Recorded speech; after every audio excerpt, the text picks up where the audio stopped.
Hey, good morning, everybody. I am so glad you're here with me today. I'm Rita Hickman, body mind expert, shiatsu massage therapist, but my specialty is helping women who are stressed out, who are anxious, who are worried because they're in some sort of toxic or narcissistic type relationship.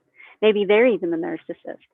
And I help them figure out how to control their body and their mind step by step in order to find your inner peace, in order to grow as a person, in order to be a better human being, and in order to, at the end of the day, not feel so stressed all the time and not feel so triggered as often as you are. So today we're going to talk a little bit about anxiety. So anxiety is actually something that your body decides you're feeling. Your body decides for you that you're feeling anxiety.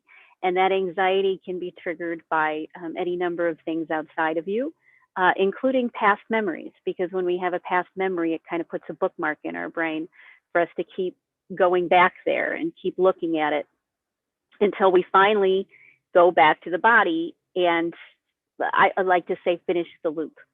So our anxiety can be old memories as well.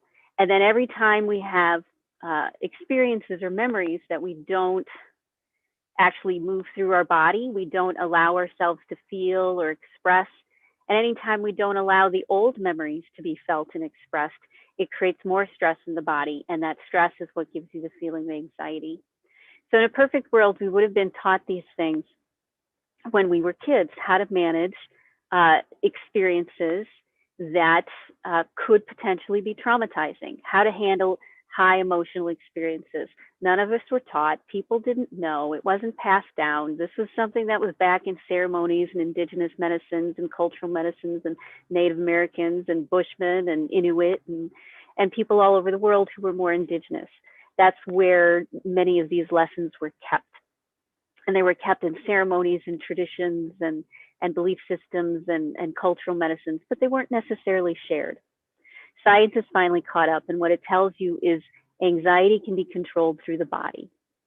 And you can start to rewind the trauma that you've been living with or has been building up most of your life. And at first, when you start doing this work, things actually seem to be getting worse because your temper is closer to the surface, or you don't have as many problems saying the things that you want to say. But once more of that stress gets expressed, because remember, you're really expressing the fear or anxiety of the moment, as well as any fear or anxiety that's associated with it, that's attached to it in your brain, that your body says, this is the same thing. And so every time you get triggered, you go right back to the very scariest moments in your life. And if they were scary, then you are SOL. That's kind of the way that it is. So when you start to go back to the body, that's how you trigger it. That's how you start to rewind it.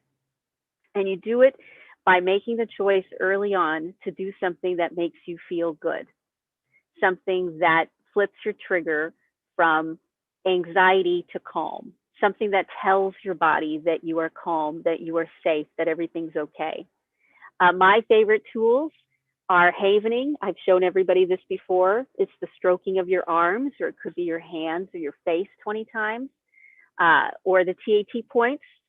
I've done them so much that I can imagine them. I can lay in bed in the morning and imagine doing the points without ever moving, especially in that trance state when you're not quite awake yet.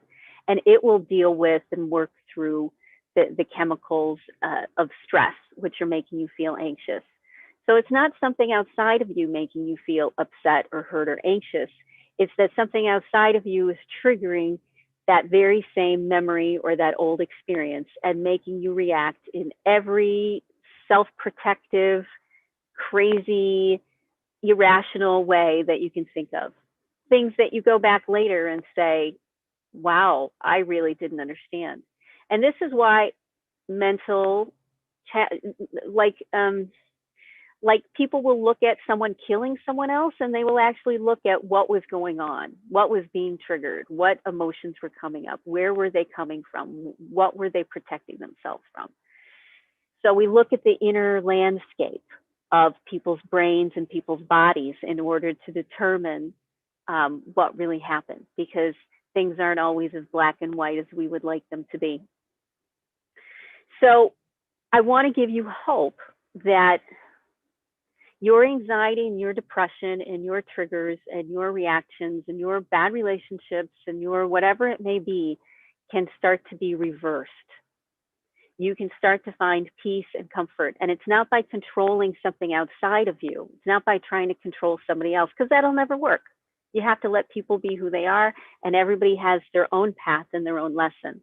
But you have to start by looking inside of you, by looking at how you're feeling anxious. And instead of blowing it off, instead of ignoring it, doing something, some act of self-love and self-care, something that tells your body that you're okay. So you comfort yourself, or you hang out in nature, or you go for a walk, or you pet your dog, or you look at something beautiful, or you listen to music that you love, or you do breath exercises, or you do body work. You get to choose what works for you, but it has to be something that makes you feel good and makes you feel safe. And what will happen is you'll notice that you start to feel a lot better inside than you ever thought that you would. Things will still come up. Nobody's ever perfect, and you're not supposed to be. That's part of what makes your personality, the same issues that you have. But they no longer control you to the same degree, and you don't have as many sleepless nights or as many panic attacks or as many angry moments where you feel helpless and betrayed. Those start to dial down, and you're able to handle your problems and your mistakes way easier without freaking out because you put a letter in the wrong box. You're able to remember what's going on. You're able to stay more grounded, and you stop beating yourself up for feeling like you're crazy when you're really not. Okay, so I want you to have a great day. Julie Murphy and I are going to be talking in 4 minutes on Awaken Your Relationships. We'll see where we go with this conversation. I hope you have a fabulous day, and we're going to pull a tarot card real quick. Possum. Possum is all about learning how to play dead, learning how to decide how you want to show up in the world, whether it's quiet, whether it's loud, but it's making that decision for yourself and using it. Okay, so Julie Murphy and I in a few minutes. Friday, we're going to have a party for the 7-day challenge. So it's going to be 4 p.m. Central Standard Time. I really want you there. If you want to see all the replays but weren't part of the challenge, go to the link above. You can still join. You can watch the party, see how people loved it, see how it affected them, see the things that we learned, because we're going to do the next one the first week in January, because we want to start the year off right. And I want you to be in the best space that you can for the new year. And this is the fastest, most efficient, most reliable, most graceful, most kind, most loving, most supportive way that I know how to do it. And that's why we're giving it to you, because we need to make the world a better place. I hope you have a great rest of your day. And 3 minutes, I'll see you with Julie.